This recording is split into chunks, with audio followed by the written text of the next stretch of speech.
Ahí apareció una de preguntas y respuestas. Ahora una pregunta, yo tengo una presentación, ¿ocupo una liga especial o conectándome por aquí es suficiente? Pues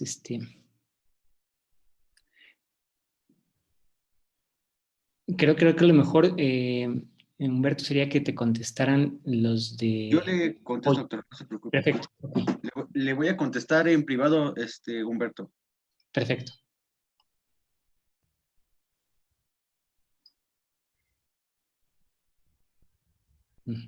Entonces, ok.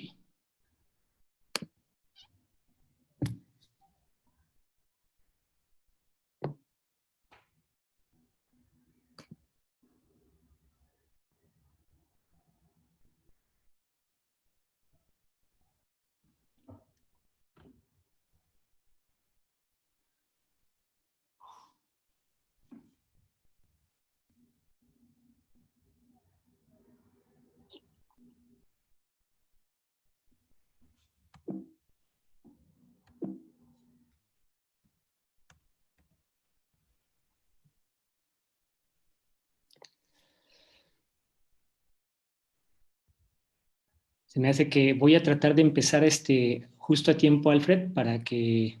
Sí, adelante. Porque están las otras en línea, las otras pláticas.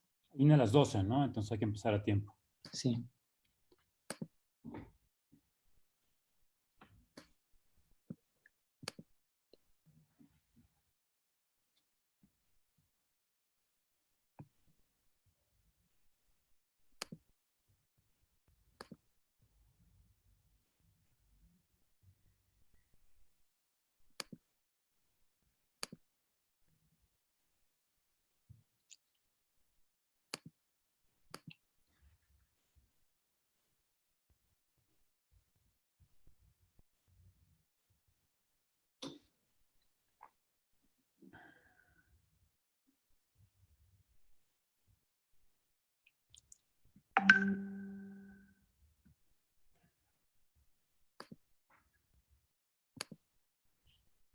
Un minutito más y ya empezamos.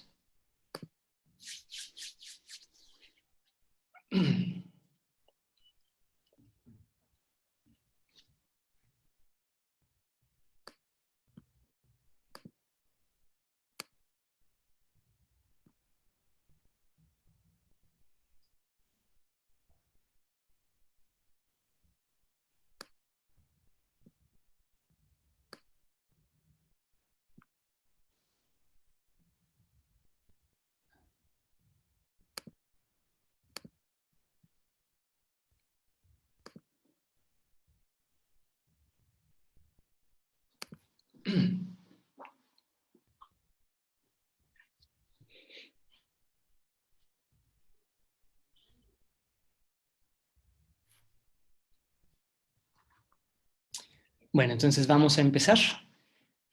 Buenos días a todos. Mi nombre es Eduardo Gómez y es un placer para mí presentar al doctor Alfred Urren. Alfred obtuvo su doctorado en la Universidad de Rochester. A su regreso a México, trabajó durante 4 años en el CICESE para después moverse al Instituto de Ciencias Nucleares de la UNAM, donde trabaja a la fecha. Su investigación se centra en la óptica cuántica experimental, particularmente en el diseño, implementación y caracterización de fuentes de luz no clásica, siendo su laboratorio en la UNAM líder en el país en el área. Ha publicado 62 artículos con más de 3.200 citas y ha graduado a 10 estudiantes de doctorado, 3 de maestría, 7 de licenciatura y ha recibido a 5 estancias postdoctorales. Los egresados de su grupo resultan estudiantes de la más alta calidad y han continuado con exitosas carreras tanto en México como en el extranjero.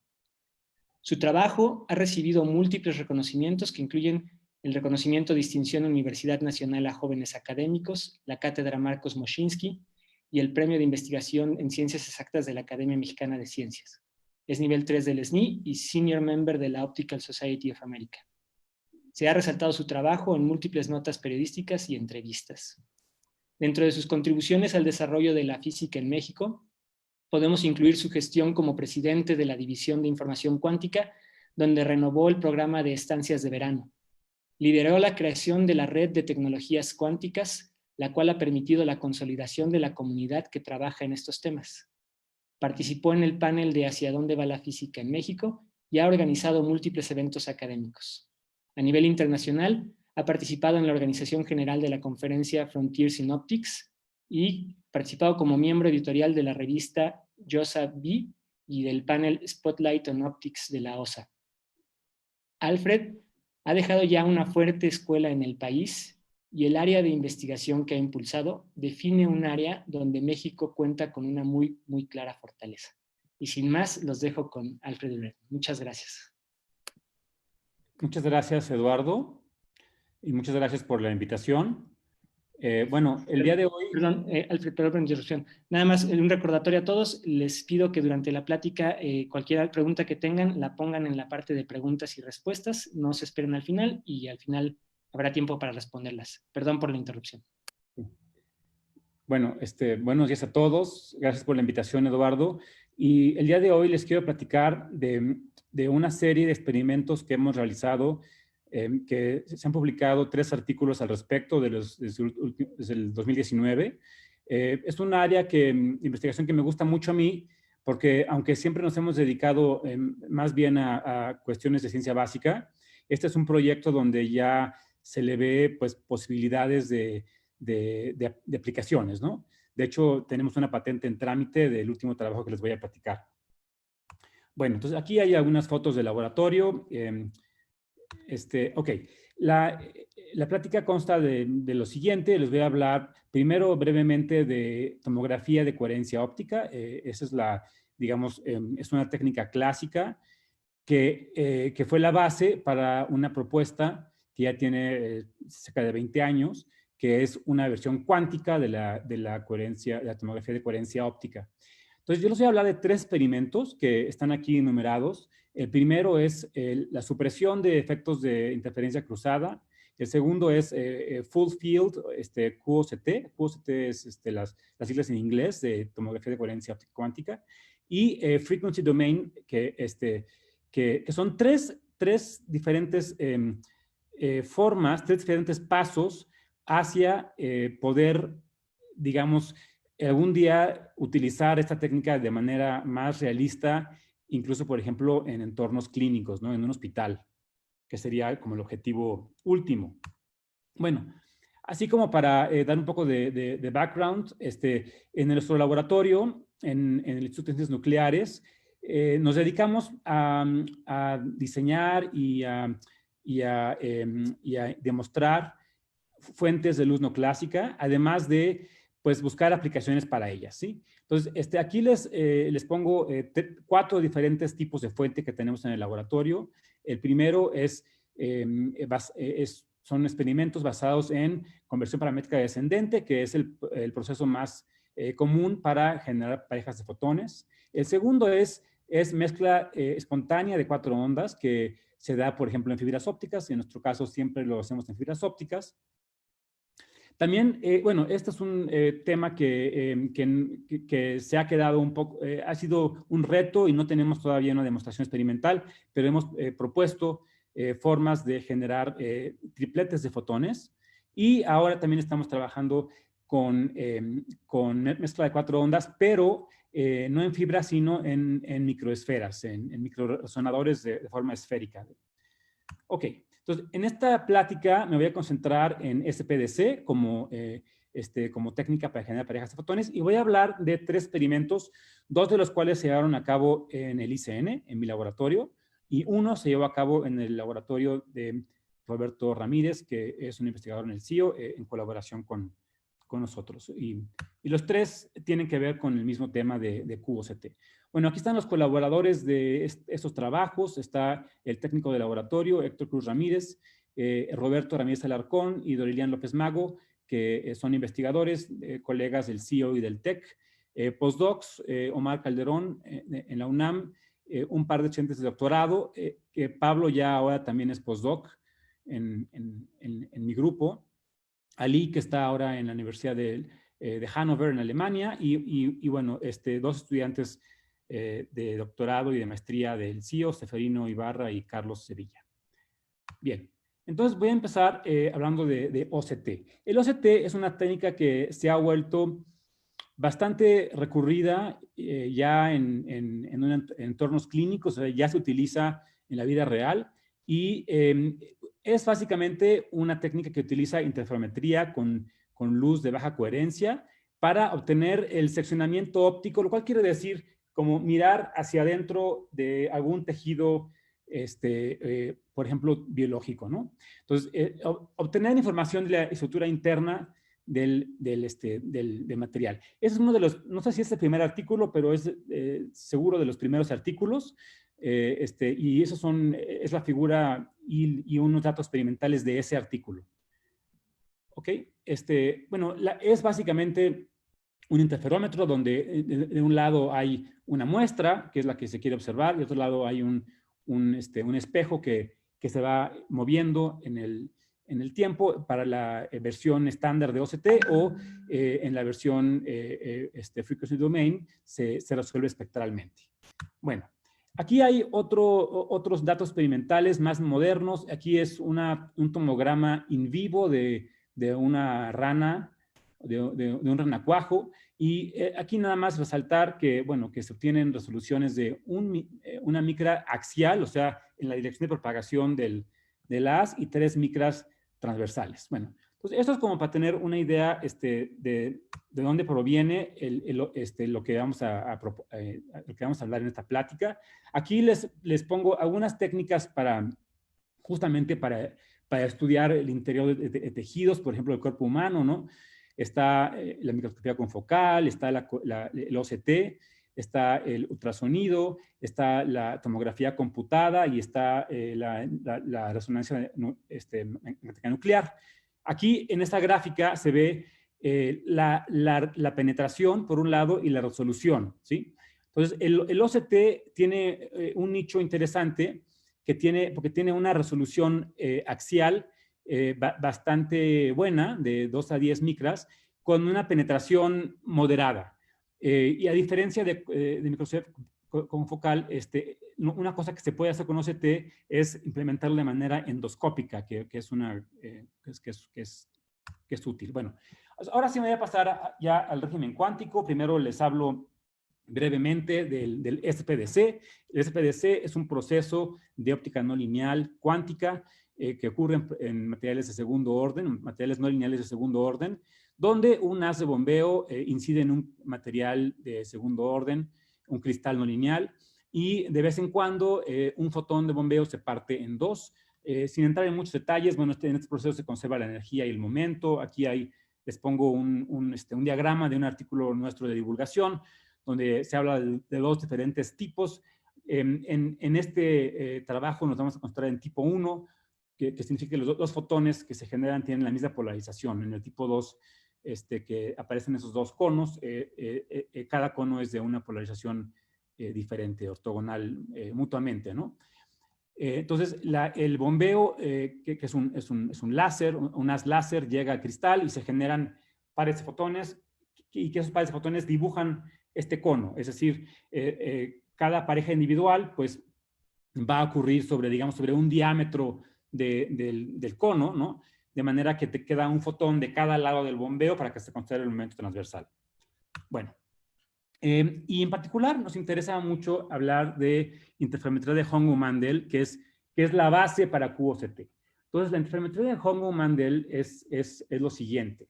Generamos de alguna manera un par de fotones que llamamos SEI, Signal y Idler del inglés, y uno de los dos fotones hace que se retrase temporalmente de una manera controlada para que luego los dos fotones lleguen a un divisor de haz y se monitorean tasas de coincidencias a la salida del divisor de haz. ¿Okay? Entonces aquí a la derecha muestro un ejemplo de se llama DIP, esta estructura que es en el eje vertical, número de cuentas en coincidencia, en el eje horizontal es el retraso temporal entre los dos fotones, y aparece este dip característico, este valle, ¿sí? Donde en el centro del dip, en el punto más bajo, lo que sucede es que los fotones pues nunca salen separados, salen siempre juntos por el mismo camino.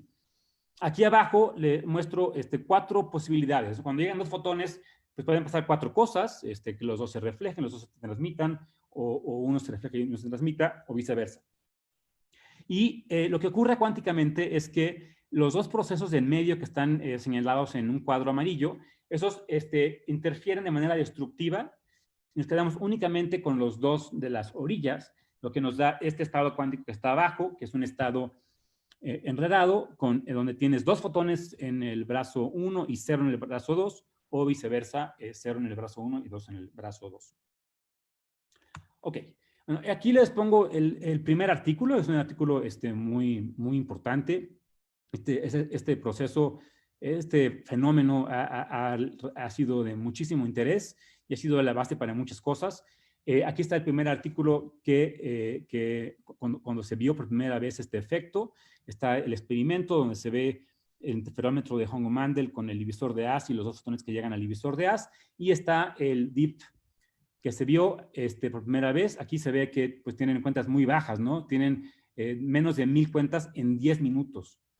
Desde entonces, pues las cosas han avanzado y tenemos fuentes más brillantes. Ok. Bueno, entonces ahora nos pasamos a QOCT. Ya que hablamos de Hongo-Mandel, QOCT es básicamente lo mismo, excepto que reemplazo un espejo por una muestra. Y esta muestra es algún dieléctrico, algún material donde la luz puede transmitirse y reflejarse de distintas capas. Entonces, la idea es que tengo un material que tiene varias capas internas y que el fotón que llega a esta muestra se puede reflejar de cada una de ellas, ¿ok? Entonces, si nos imaginamos lo que sucede, pues el fotón que se refleja, digamos, de la capa 1 va a llegar al divisor de As junto con el fotón que se reflejó del espejo y poder interferir tal cual como antes, y esto nos da un dip. Cuando el fotón llega a la capa 2, similarmente, con otro retraso temporal distinto, va a haber una interferencia también y va a aparecer otro dip. Y así para cada una de las capas. Aparte de eso va a aparecer un fenómeno de interferencia cruzada que se ve aquí en medio. O sea, aquí se ven los 2 dips. Aquí es para un caso de 2 capas nada más. Y aparece un artefacto, una cosa, digamos, que no nos ayuda, que es indeseable, que tiene que ver con interferencia cruzada. Vamos a hablar más de esto. Bueno, pero cuando se propuso el QOCT por primera vez, hay 2 cosas que se resaltan. Uno, que se incrementa la resolución por un factor de 2 con respecto a un sistema clásico equivalente para el mismo ancho de banda de la fuente de luz que se utiliza. Y segundo, que siempre cuando el bombeo sea de onda continua, que lo cual nos resulta en correlaciones estrictas de frecuencia, se da un fenómeno de cancelación de dispersión. Es decir, si la muestra tiene dispersión, es un material dispersivo, esta dispersión, siempre y cuando sea de orden par, no va a afectar a la resolución que nos da el ancho del dip. Ok. Bueno, el interferograma de Hongo-Mandel se escribe de la siguiente manera. Aquí me estoy restringiendo a el caso particular de un estado proveniente de un bombeo de onda continua. Esa es la ecuación que describe el interferograma. Ahora, cuando hablamos de QOCT, lo único que tenemos que hacer para pasar de Hongo-Mandel a QOCT es introducir una función de transferencia que describe la muestra. Entonces, por ejemplo, aquí abajo hay un dibujito de una muestra con diferentes capas, ¿sí?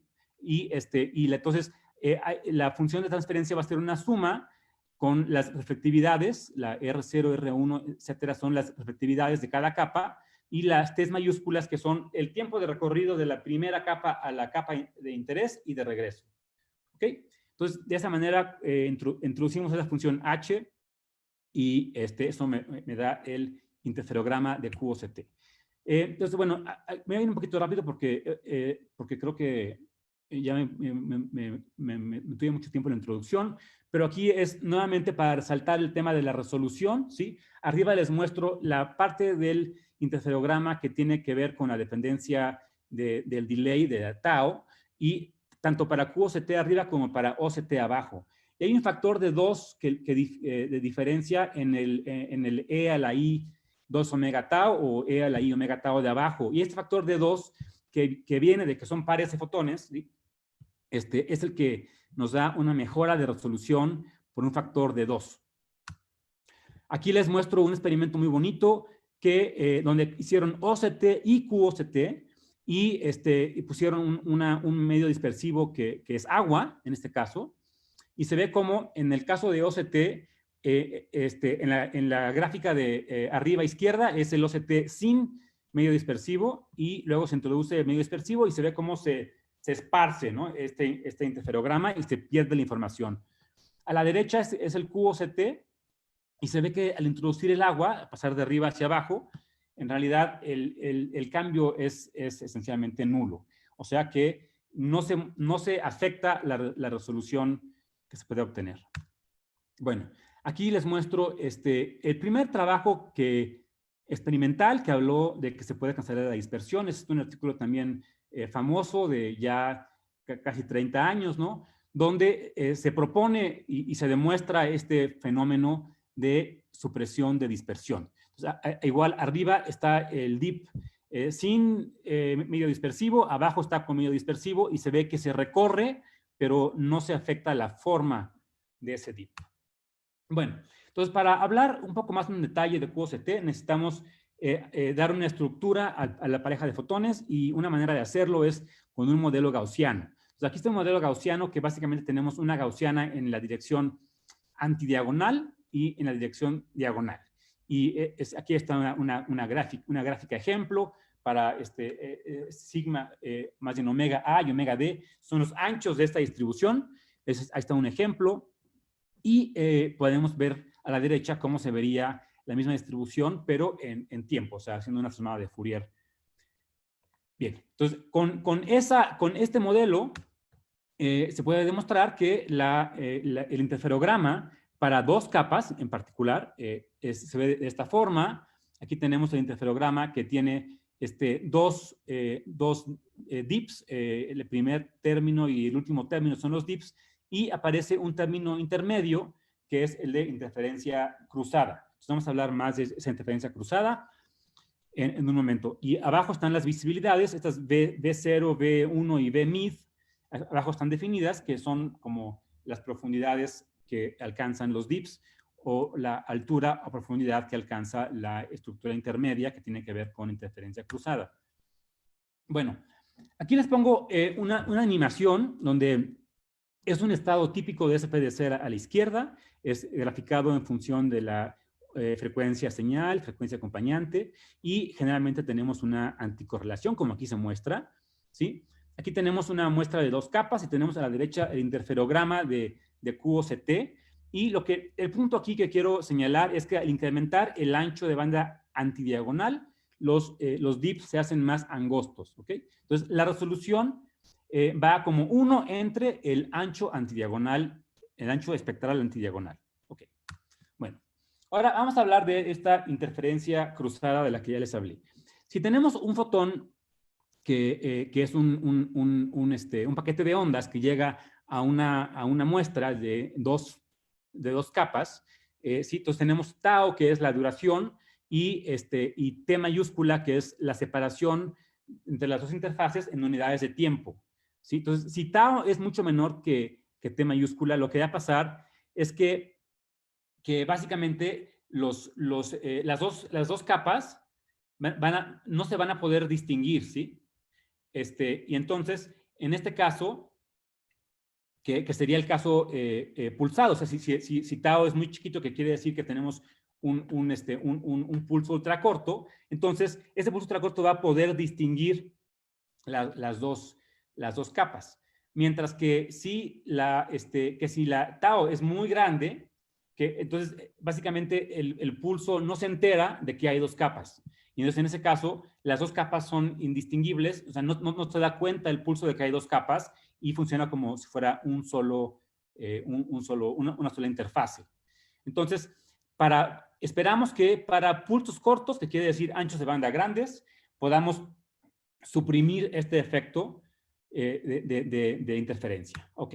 Entonces, aquí les muestro Les había puesto unas ecuaciones hace un rato y aquí les puse los extractos de lo que me interesa en particular, que es la parte que describe a esta estructura intermedia, ¿sí? Y tenemos que B mid, que es la altura o profundidad, es proporcional a coseno de omega 0 por t, donde omega 0 es la frecuencia del bombeo del SPDC y t es la separación en unidades de tiempo de las dos capas. Y lo que vemos es que si variamos omega 0, como hay un coseno ahí, pues lo que es un valle se convierte en un pico o viceversa. Entonces, bueno, una idea es, pues, ¿qué tal si yo hago el experimento muchas veces variando omega 0 poquito, ¿sí? Entonces, lo voy barriendo. Y luego, en promedio, pues, es una manera de suprimir esta cosa que aparece en medio.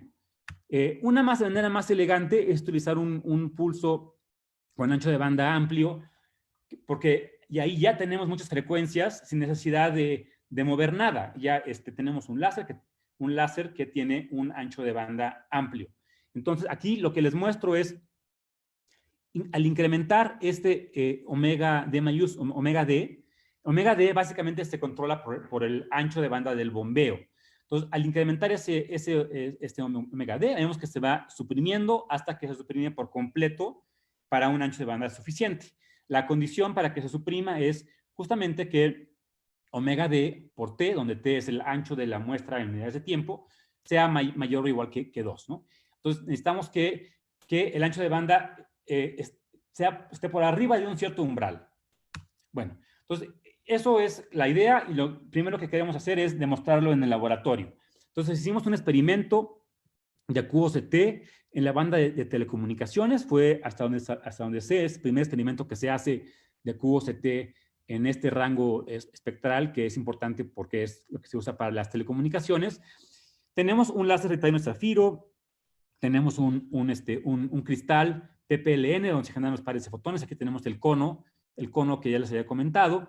Se acopla un fotón a una fibra, otro fotón a otra fibra, y básicamente tenemos acá un divisor de As donde se lleva a cabo la interferencia Hongo-Mandel, pero un fotón llega a una muestra. Aquí tenemos un circulador óptico que es una cosa que tiene 3 patas. Entonces, el fotón entra por una pata, sale por la segunda, llega a la muestra, se refleja, entra por la misma segunda pata y sale por la tercera.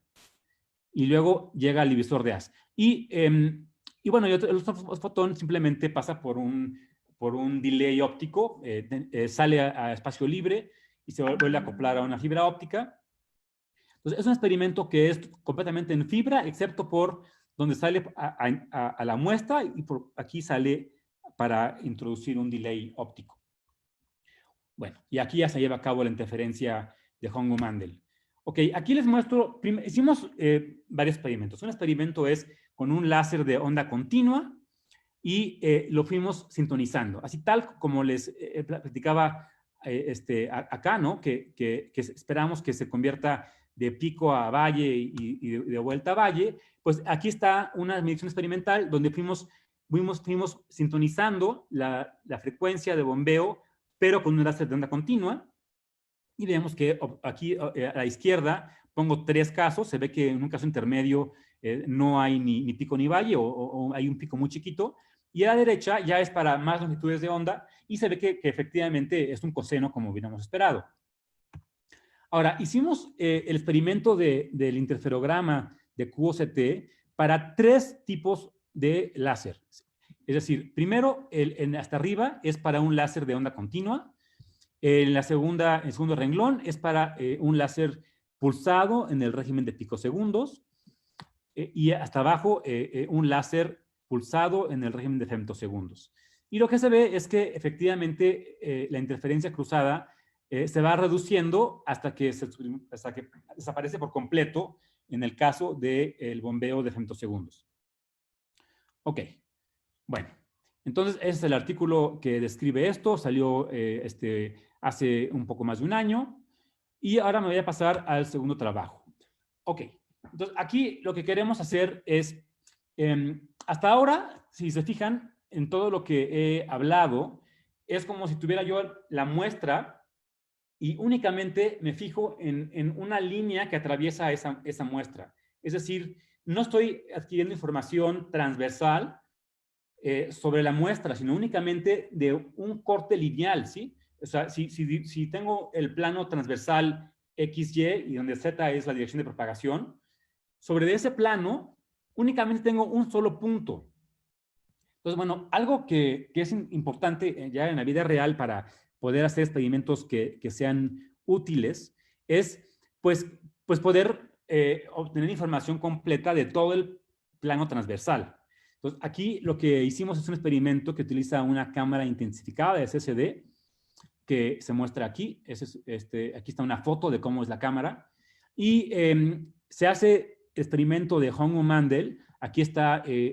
bueno, algo importante es que este experimento se hizo en el visible, bueno, en el infrarrojo cercano, o sea, los fotones están en 0.8 micras, y entonces es otro tipo de fuente, es con un cristal BBO, antes era con PPLN, pero aquí lo importante es que los pares de fotones aquí emergen del cristal, uno se da para arriba, uno se da para abajo, y tenemos acá dos brazos. En un brazo, el fotón llega a un espejo y se refleja, a pasar por una placa de cuarto de onda y un divisor despolarizado, se refleja en vez de transmitirse al regreso. Y el otro lado, lo mismo, pero en lugar de un espejo tenemos una muestra. Ahora, la muestra es un cover slip de vidrio, de vidrio estándar, que tiene un recubrimiento de ambos lados de cobre de unos cuantos nanómetros de espesor para dar una reflectividad de 0.45 y de 0.8 en cada una de los dos lados. Pero luego con un láser de alta potencia se hace se va devastando de manera controlada la capa de cobre para hacer un dibujo. Entonces se definen dos cuadritos como está aquí mostrado en este dibujo. En un cuadro no se hace nada, en otro cuadro se graba una letra psi. Ahora, un detalle técnico es que esta cámara tiene lo que se llama un insertion delay, o sea, el procesamiento interno lleva un tiempo considerable de decenas de nanosegundos. Entonces, es importante el compensar del otro lado para que los fotones lleguen al mismo tiempo. Entonces, aquí un detalle es que el fotón que llega a la cámara tiene que pasar por un delay óptico que está aquí dibujado, que son varios reflejos en la mesa óptica para alcanzar la suficiente longitud que necesitamos para compensar ese insertion delay de la cámara. Entonces, bueno, aquí lo que se hace es que, a diferencia de anteriormente, un fotón se detecta por una cámara y otro fotón se detecta por un fotodiodo de avalancha común y corriente. Ahora, el fotodiodo de avalancha, cuando llega un fotón, emite un pulso electrónico que dispara a la cámara. De manera que únicamente voy a observar cosas en la cámara en coincidencia con lo que haya sido detectado en el fotodiodo de avalancha. Entonces, efectivamente tengo la posibilidad de hacer una medida de coincidencias entre los dos brazos, pero de un lado tengo la resolución espacial, o sea, puedo ver en todo el plano transversal. Ok. Bueno, aquí les muestro algunos resultados experimentales. Primero, acá arriba tenemos, tenemos dos tipos de fuente. Tenemos una fuente versión sin filtrar, que sin filtrar quiere decir que el ancho de banda es lo más grande posible. Aquí está un dibujito, una grafiquita pequeñita del ancho del espectro de emisión, que se ve que es bastante ancho. Y está el Hong-Mandel, el DIP de Hong-Mandel estándar para una sola capa. Y luego tengo lo mismo con el arreglo de dos capas que tiene el cover slip, y de ambos lados tengo el cubrimiento de cobre y de un lado está devastado, como ya les expliqué. Y luego abajo es lo mismo, nada más que con una fuente filtrada que tiene un ancho de banda más angosto. Aquí el asunto es que por un lado la visibilidad es mejor para la fuente sin filtrar, pero la resolución es mejor para el caso filtrado. O sea, los dips son aquí un poco más mejor definidos. ¿sí? Para el caso filtrado. Y bueno, entonces lo que hacemos es, primero hacemos el experimento así como está aquí, con el fotón que pasa por la muestra, pasa por el cuadrito intacto y luego por el cuadrito devastado que tiene la TRAPSI. Y aquí pues no podemos ver demasiado, o sea, vemos efectivamente los dos dips y la estructura intermedia, que aquí no la podemos quitar, pero no tenemos mucha información adicional que sea interesante. Sin embargo, al momento de habilitar la cámara intensificada, entonces pasa algo interesante. Aquí tenemos una serie de, eso es como el interferograma de QOCT, de Hongo-Mandel, pero resuelto espacialmente, ¿sí? Entonces, o sea, abajo tengo el interferograma común y corriente y tengo como un pequeño acercamiento de cada uno de los dos dips y tengo 6 puntos identificados. 1, 2, 3, 4, 5, 6, romano, minúscula. Y luego arriba tengo el interferograma o la foto de cómo se ven las coincidencias en ese punto, o sea, en ese valor del delay, ¿sí? Entonces, cuando estoy fuera del dip, por ejemplo, en el 1 y en el 3, no veo más que pues, una distribución de luz tipo gaussiana. Pero en el del medio, cuando estoy en la visibilidad máxima del dip de la izquierda, alcanzo a ver perfectamente la letra psi que está como realzada, o sea, el número de cuentas es más alto que en el fondo. Y luego en el segundo dip tengo 4, 5 y 6. En el 5 estoy justo en medio del segundo dip y ahí se ve también la letra psi, pero se ve como sumida, como una sombra porque tiene menos cuentas que en el área circundante. Sí, aquí nada más es como una pila de todos los, de varias de estas gráficas. Y aquí lo interesante es que, pues, podemos recuperar información transversal, que le llamamos full field, de campo completo, de la muestra, y no únicamente axial. Axial significa sobre la dirección de propagación principal, digamos, sino podemos ver todo el campo transversal, ¿sí? Entonces, aquí nada más para explicar el hecho de que tengamos un realzamiento y aquí como una sombra, o sea, que las cuentas son más altas que en el fondo y acá viceversa, tiene que ver con lo siguiente. Aquí tengo dos tipos de regiones. Tengo la región intacta, donde o sea, tengo mi muestra, tengo las dos capas de cobre y tengo en el centro una zona devastada, donde tengo una menor reflectividad porque tengo menos cobre. Entonces, ahí la R1, que es la reflectividad, se ve disminuida. Lo que hacemos es definimos unos contrastes de visibilidad, que es la visibilidad en el centro, o sea, en el área prima, que es el área que tiene daño óptico, dividido entre en el área circundante. Y hago eso para cada uno de los dos dips. Y lo que se observa es que si uno hace un pequeño calculito, uno puede ver que efectivamente se espera que para el dip 1, al reducir, o sea, el punto 45 es la reflectividad si no le hago nada a esa capa, pero al devastar va a disminuir algún valor intermedio. Y lo que va a pasar es que la G1 va a disminuir por debajo de 1, y eso significa que el contraste disminuye. Y en el otro dip ocurre lo contrario. Bueno, ok, entonces, muy bien.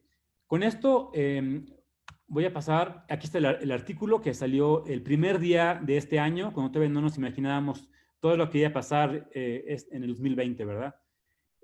Todo lo divertido del COVID. Bueno, entonces ahora me voy a pasar al tercer experimento y que es, quizá hizo más tiempo porque es un poquito más largo. Entonces, aquí les voy a hablar, primero que nada, del concepto básico. Arriba tenemos el Hongo-Mandel, que ya les he comentado varias veces.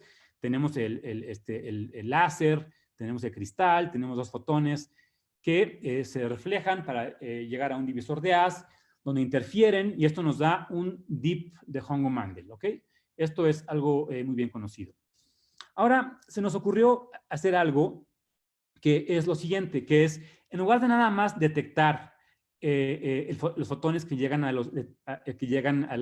que salen por los dos brazos de salida del divisor de haz, ¿Qué tal si también resolvemos espectralmente esos dos brazos, ¿ok? Entonces, así, antes, en el último experimento, hablé de resolución espacial. Aquí voy a hablar de resolución espectral. Entonces, pongo un monocromador o un espectrómetro, algo que me diga el color de la luz que está siendo detectado.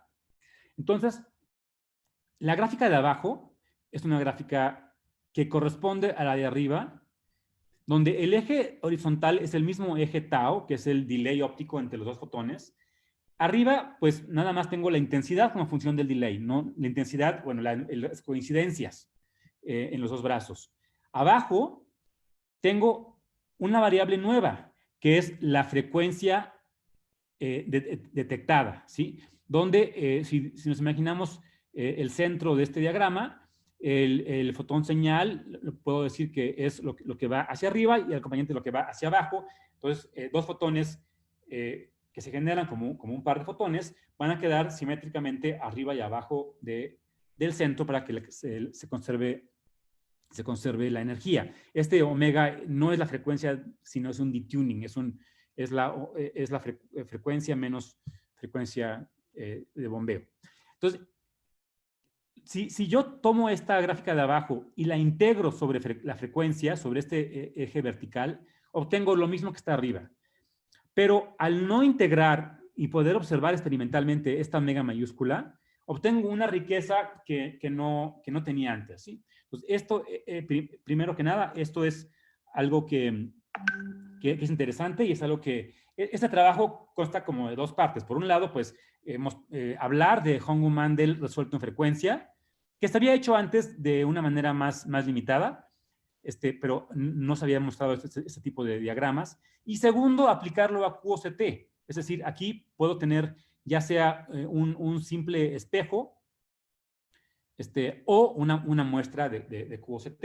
Y en los diagramas son iguales, excepto que aquí aparece un S1 y un S2, que son los espectrómetros los que nos permiten resolver la frecuencia óptica. Bien.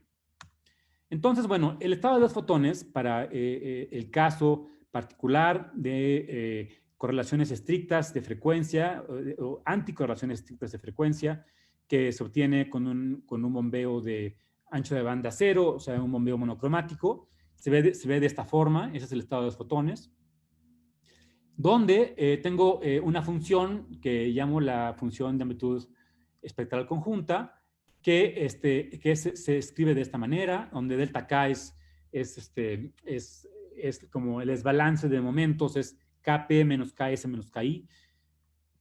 Y bueno, esta F es un filtro que ahorita no importa demasiado. Ahora, el interferograma, como ya habíamos mencionado hace un rato, nos queda de esta manera. Para este estado de fotones, el interferograma se ve de esta forma. Esa es la ecuación que describe el interferograma. Ahora bien, el hecho de resolver espectralmente la frecuencia se traduce en quitar esa integral que está señalada en amarillo. Entonces, si yo quito esa integral, me queda un interferograma en dos variables, en tau, que es el delay óptico, y en omega, que es pues esta variable espectral que me dice la separación espectral entre los dos fotones que se están generando. Y obviamente puedo pasar del interferograma de abajo al de arriba, integrando en la frecuencia.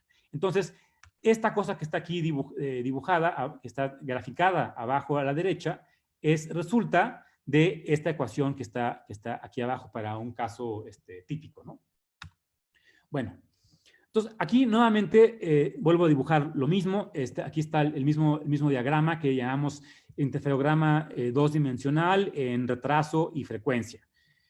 Y puedo yo hacer dos cosas primero. Puedo calcular la marginal espectral, es decir, integrar sobre frecuencia para obtener una función de tau, y cuando hago eso obtengo, como ya dije hace un momento, obtengo el Hongo-Mandel estándar, el DIP estándar de Hongo-Mandel. Y a la izquierda tengo algo interesante que nunca se ha realmente estudiado demasiado, que es un Hongo-Mandel espectral. donde, o sea, aquí integro sobre los tiempos y obtengo, aquí es un poco distinto porque el background no es constante como acá, pero aparece un dip, ¿sí? Y eso lo que nos dice es que cuando, así como abajo, cuando los fotones son indistinguibles, que llegan al mismo tiempo al divisor de haz, interfieren de manera destructiva, cuando tienen la misma frecuencia, entonces interfieren de manera destructiva, y cuando tienen frecuencias distintas, interfieren de una manera, o sea, la interferencia destructiva no se da del todo. Entonces, las cuentas crecen a partir del cero hacia ambos lados. Ok, eso por un lado, eso explica el lado izquierdo. Ahora, el lado derecho viene de hacer una transformada de Fourier numérica, bueno, o analítica, como convenga, del eje vertical. Entonces, el eje vertical lo convierto a tiempo y obtengo lo que está ahí dibujado, que es una manera alterna de ver la misma información, y que esto lo vamos a ocupar en un momento, como voy a mencionar, porque lo que vamos a hacer, que es algo que a mí me pareció sorprendente, es tomar un valor fijo del delay. Aquí está una línea punteada dibujada, una línea punteada vertical. Entonces yo tomo un delay fijo y veo a la izquierda me resultan 3 picos, y a partir de ese delay fijo yo puedo recuperar el dip de Hongo-Mandel que hubiera obtenido, o sea, este de aquí abajo, que hubiera obtenido de mover el motor. Pero aquí el motor está en una posición fija. Entonces, con un delay fijo, con una sola posición del espejo, puedo recuperar el mismo dip, pero sin necesidad de nunca mover el motor.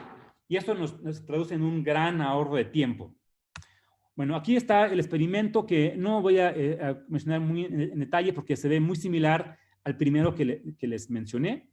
La principal diferencia es que aparecen aquí unos carretes de fibra para implementar un interferómetro de fibra óptica para cada fotón. Y aquí está la medición experimental. Entonces, si se fijan, o sea, aquí está la teoría y aquí está el experimento. Entonces, bueno, se ve que concuerda muy bien. Pero hasta ahora esto es nada más el Hongo-Mandel como generalizado al poder detectar, poder resolver también la frecuencia y no solamente, no solamente mover ese delay que siempre se mueve, ¿no? Entonces, pero ahora nos vamos a pasar, bueno, primero vamos a pasar a cómo se recupera el dip que se hubiera obtenido de un experimento normal, común y corriente, donde sí se mueve el motor. Entonces, como les digo, se toma un corte vertical de este interferograma. Este corte se ve como lo que está aquí en el panel A. Se filtran el pico 2 y el pico 1.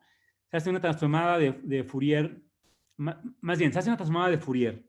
Luego se filtran y luego se hace una transformada de Fourier inversa. De esa manera puedo recuperar el interferograma. Se puede escribir de esta manera, con las funciones A y B. Y A y B, que están aquí escritas en términos de la función f del estado, aquí la estoy recuperando. Aquí estoy recuperando la función A y la función B experimentalmente, o sea, con un proceso numérico, a partir de los datos experimentales que están aquí. Una vez que yo tengo A y B, los puedo introducir a esta ecuación y numéricamente calcular el dip. Entonces, eso es lo que hicimos aquí abajo.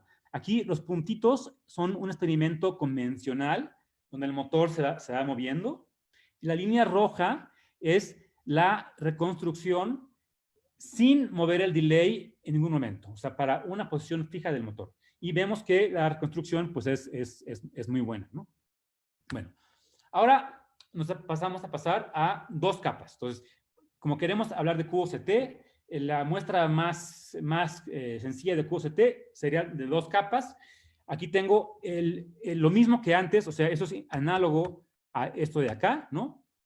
Entonces, del lado izquierdo tengo el interferograma de QOCT 2-dimensional. Ahora se ve un poco más complicado porque tengo 2 capas.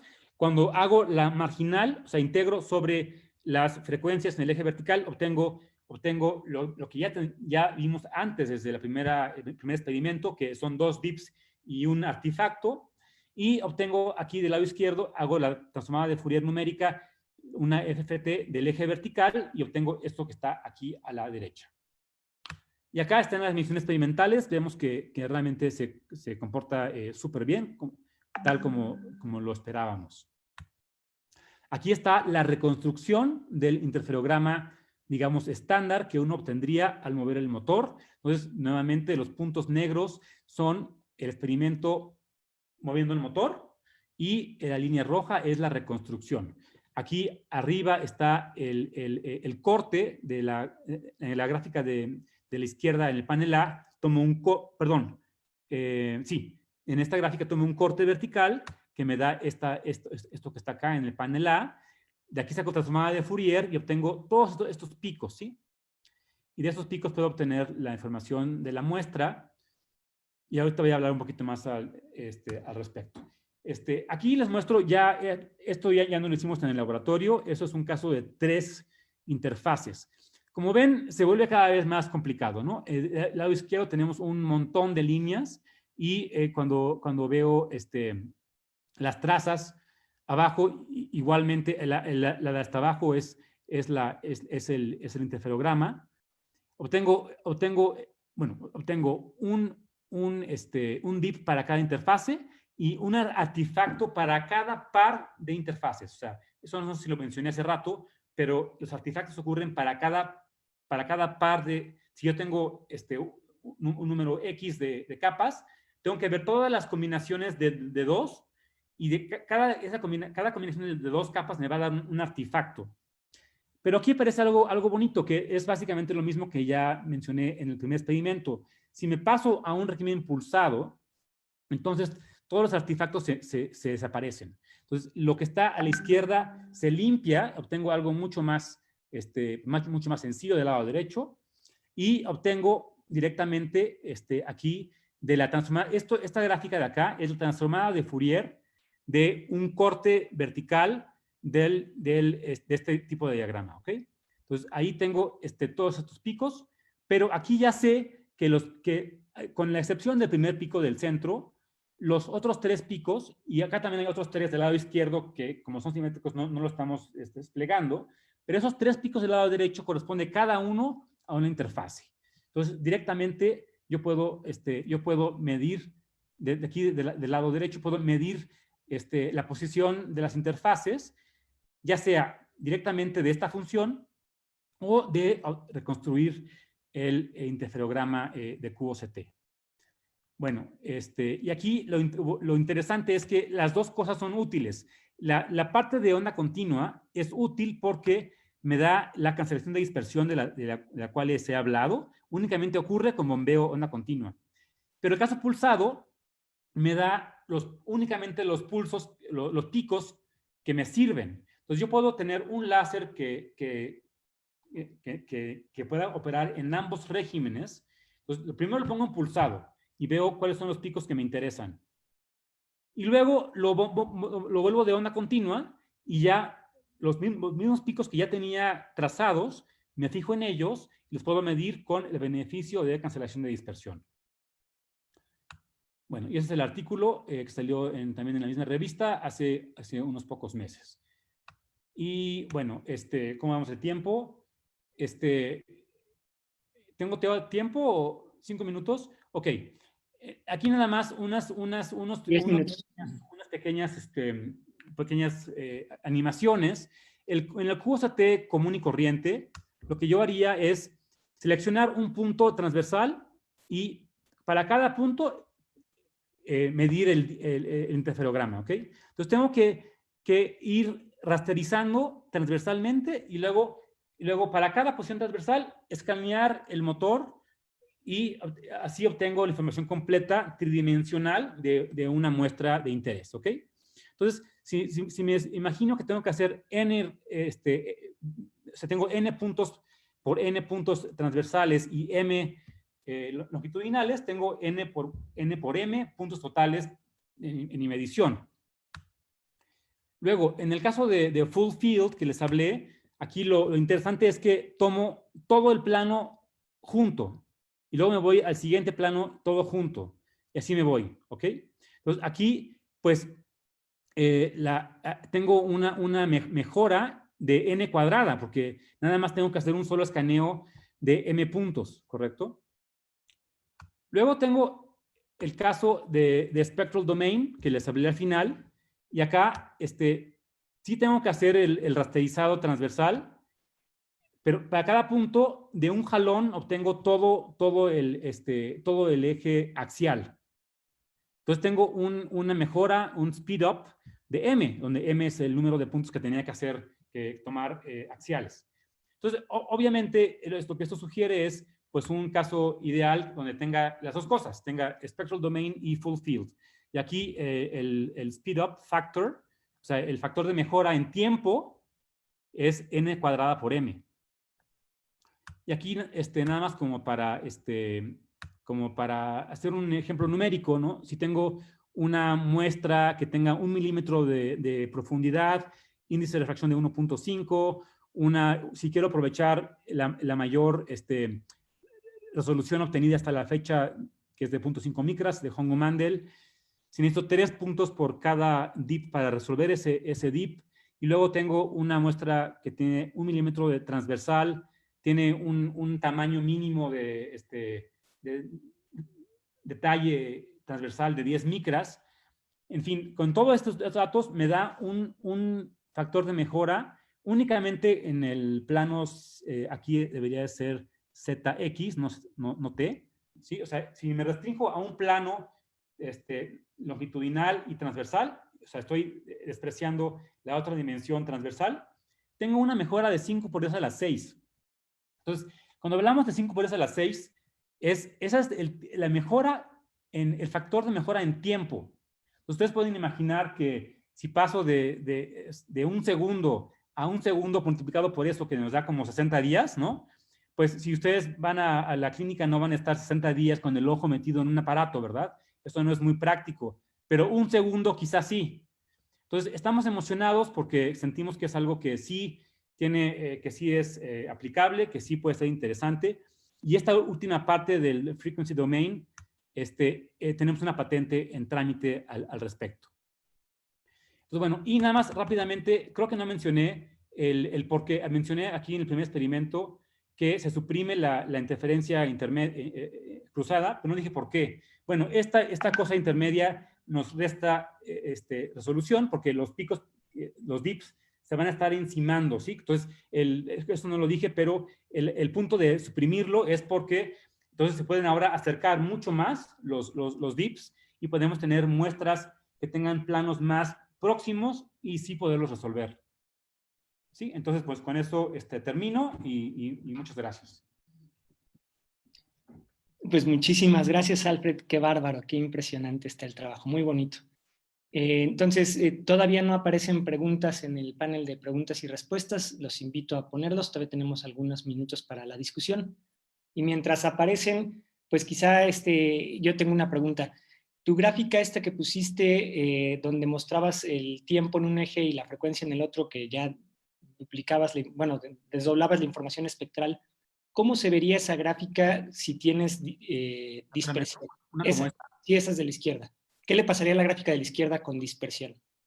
Bueno, como les comentaba, el Hongo-Mandel, básicamente el QCT está basado en Hongo-Mandel.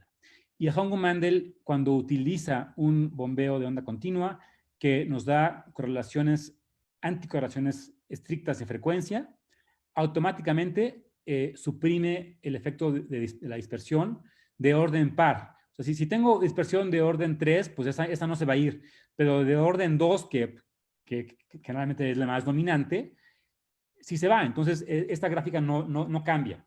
Ya si estamos hablando de un bombeo pulsado, entonces sí, al haber dispersión, como que hicimos unas gráficas como esas, como que se doblan estas o sea, en lugar de verse como esta división vertical, como que se empieza a doblar, ¿no? Pero sí, en el caso de onda continua, pues no tiene ningún efecto.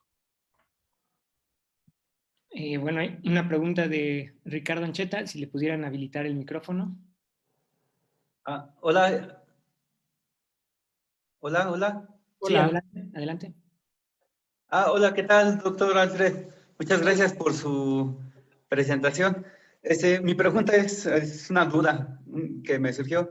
Por ejemplo, este artefacto ahí indeseable que simula que hay otra interfase entre las que se está estudiando, eso se podría utilizar, digamos, en un protocolo de comunicación, utilizando este artefacto como un elemento de codificación de la información. Pues mira, la verdad es que no hemos explorado, o sea, hasta ahora hemos visto ese artefacto más que nada como una molestia que queremos eliminar, pero sin duda se podría hacer un estudio al revés, ¿no? Bueno, está este efecto, sabemos que tiene propiedades como que al variar la frecuencia de bombeo se convierte de un valle a un dip. Además, algo interesante es que los dips principales se van reduciendo de visibilidad. Si tengo más y más capas, se van diluyendo, pero esos picos intermedios no tienen esa cuestión. Entonces, la visibilidad se mantiene intacta. Entonces, no lo hemos pensado demasiado, pero estoy seguro que habría que habría posibilidades de aplicarlo, ¿no? Para ya, no como una molestia, sino como algo que vas a utilizar. Entonces, estoy seguro que sí, pero no lo hemos estudiado. Ok, creo que esta pregunta fue de... Muchas gracias. ¿Sí fue de Ricardo Ancheta, la pregunta? Sí, ¿verdad? Bueno, fue Jorge Arturo Rojas Santana. Muy bien. Si le pudieran habilitar el micrófono a Ricardo Ancheta y después a Miguel Mayorga. Ya está, Eduardo, gracias. Alfred, ¿sí me escuchan? Hola, Ricardo, sí. ¿Qué tal? Oye, una duda en el primer experimento. Bueno, de entrada, gracias por la plática, ¿eh? Sí, estuvo muy bonita y bastante didáctica, diría yo. En el primer experimento de QST me quedó la duda de cuál es la muestra que pusieron. No sé si lo mencionaste y si lo mencionaste me perdí. Quizá no lo mencioné, perdón. Es simplemente un cover slip. Es un vidrio de espesor de 170 micras, de un tipo de vidrio que se llama Soda Lime, y no tiene mayor chiste. O sea, tiene dos interfaces porque pues, son las dos caras del vidrio. Obviamente, después pues uno querría hacer experimentos con tejido biológico o algo así, pero esto es como prueba de principio y es con la muestra más sencilla. En el segundo hicimos algo parecido, pero ya con un recubrimiento de cobre. Sí, Aquí sí. un cover slip, ¿cómo se llama? Un cubre objetos común y corriente. Perfecto. Esa era la duda que tenía. Muchas gracias, ¿eh? Y gracias nuevamente por la plática y felicidades por el gran trabajo que están haciendo. Muchas gracias, Ricardo. Bueno, entonces tenemos una pregunta ahorita de Miguel Mayorga y se me hace que ya se nos va a acabar el tiempo, pero Alfred accedió a responder las demás preguntas en el chat. Entonces, adelante, Miguel. ¿Sí me escuchan? Buenas tardes. Hola, Miguel. La pregunta es si se puede usar una estrategia de inferencia estadística tipo información de Fisher para optimizar diseño de sensores para HOM. Ok. Pero exactamente, o sea, ¿de qué manera lo usarías? ¿Qué es lo que estás pensando de manera más específica? Sí, por ejemplo, que dos fotones idénticos que lleguen simultáneamente en diferentes puertos, ahí donde está el beam splitter, Sí. de tal manera que se pueda usar para medir los optical delays entre dos diferentes trayectorias. Entonces, pues sí se requiere una precisión para que en la medición que contenga, por ejemplo, fotones de distintas frecuencias, por ejemplo, para bandas, anchos de banda grandes, ¿no? Entonces, el análisis de los datos de inferencia estadística tipo Fisher, pues pueden pues detectar, por ejemplo, retrasos térmicos inducidos en ópticas, en fibras ópticas, ¿no? Mira, la verdad es que es algo que nunca he considerado para nada, pero si es algo en lo que tú tienes expertise, o sea, me encantaría que platicáramos o sea, no tengo una respuesta realmente porque es algo que nunca me he preguntado y tampoco es un tema que yo haya estudiado demasiado, ¿no? Pero con muchísimo gusto, si tú gustas, platicamos y pues quizá podamos colaborar en eso, ¿no? Por supuesto, sí, te envío una propuesta específica sobre esto, porque para el diseño de sensores con mayor precisión, sí es. De acuerdo. Gracias. Hablamos por Zoom. Gracias, mi hermano. Bueno, pues con eso le agradecemos mucho a Alfred por esta fantástica plática. Hay unas preguntas más ahí por responder. Y de nuevo, pues gracias a la antigüita, ¿no? Muchas gracias.